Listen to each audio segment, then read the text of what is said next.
Assalamualaikum warahmatullahi wabarakatuh. Apa kabar anak-anak? Semoga kita semua selalu disehatkan oleh Allah Subhanahu wa Ta'ala dan dilindungi dimanapun kami berada. Bismillahirrahmanirrahim. Pada hari ini kita memasuki ke materi pelajaran akidah akhlak, dan kita telah memasuki semester 2. Dan Miss akan membahas bab 6, yakni tentang kalimah tarji. Sebelumnya Miss ingin bertanya, ada yang tahu kalimah tarji itu apa? Baik, kalimah tarji atau istirja adalah kalimah yang menyatakan bahwa segala sesuatu di dunia ini adalah milik Allah Subhanahu wa Ta'ala dan akan kembali kepadanya.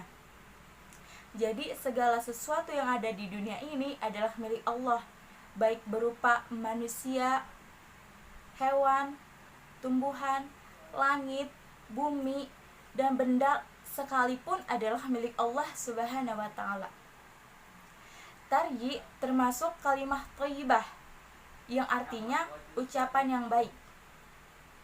Contohnya kalimah tarji ialah Inna lillahi wa inna ilaihi raji'un, yang artinya sesungguhnya kami adalah milik Allah dan hanya kepadanya lah kami akan kembali.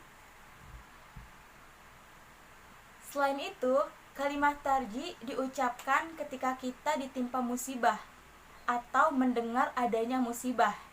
Misalnya kita mendengar tetangga kita meninggal, kita mendengar teman kita sakit, mendengar orang kecelakaan, melihat adanya gempa di TV, longsor, tsunami, dan sebagainya, maka kita harus mengucapkan kalimat tarji, yaitu Inna lillahi wa inna ilaihi raji'un.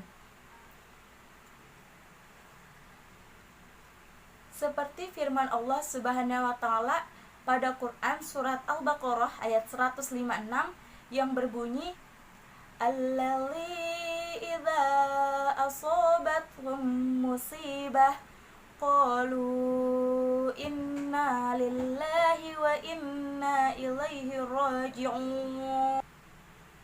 yang artinya yaitu orang yang apabila ditimpa musibah mereka berkata Inna lillahi wa inna ilaihi raji'un, sesungguhnya kami milik Allah dan hanya kepadanya lah kami kembali.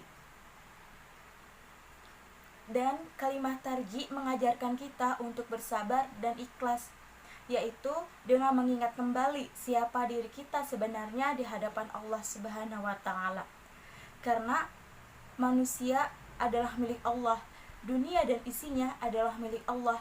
Jika kita kehilangan orang kita sayangi, meninggal dunia, kita harus sabar dan ikhlas. Jika kita kehilangan benda yang kita sayangi, yang kita punya, kita harus sabar dan ikhlas. Karena itu milik Allah dan Allah berhak untuk mengambilnya kapanpun Ia mau. Dan mengucapkan kalimat tarji adalah cara kita untuk sabar dan ikhlas menerima segala ketentuan Allah Subhanahu wa Ta'ala. Karena orang yang sabar dan ikhlas dalam menerima ketentuan Allah Subhanahu wa Ta'ala, Allah akan memberikan kita berupa balasan, yaitu pertama, derajat kita diangkat oleh Allah Subhanahu wa Ta'ala. Kedua, dosa-dosa kita diampuni oleh Allah Subhanahu wa Ta'ala. Ketiga, hati kita diberi ketenangan. Dan keempat, apa yang telah hilang akan Allah ganti dengan yang lebih baik lagi. Lalu, apa saja ciri-ciri orang ikhlas dan sabar? Yaitu, contohnya tidak menggerutu. Seperti apa sih tidak menggerutu itu? Seperti contohnya ketika kita melakukan kesalahan, kita dihukum oleh guru kita, maka kita harus ikhlas dan sabar, karena itu adalah kesalahan yang harus kita pertanggungjawabkan. Dan selain itu, kita tidak boleh putus asa dalam mengatasi permasalahan hidup. Kita harus tetap yakin, berusaha dan berdoa agar Allah mengampuni dosa-dosa kita dan mengangkat setiap masalah yang ada dalam hidup kita. Baik anak-anak, Cukup sekian pada pembahasan hari ini. Semoga apa yang telah Miss ajarkan bermanfaat untuk kalian semua. Cukup sekian dari Miss. Wassalamualaikum warahmatullahi wabarakatuh.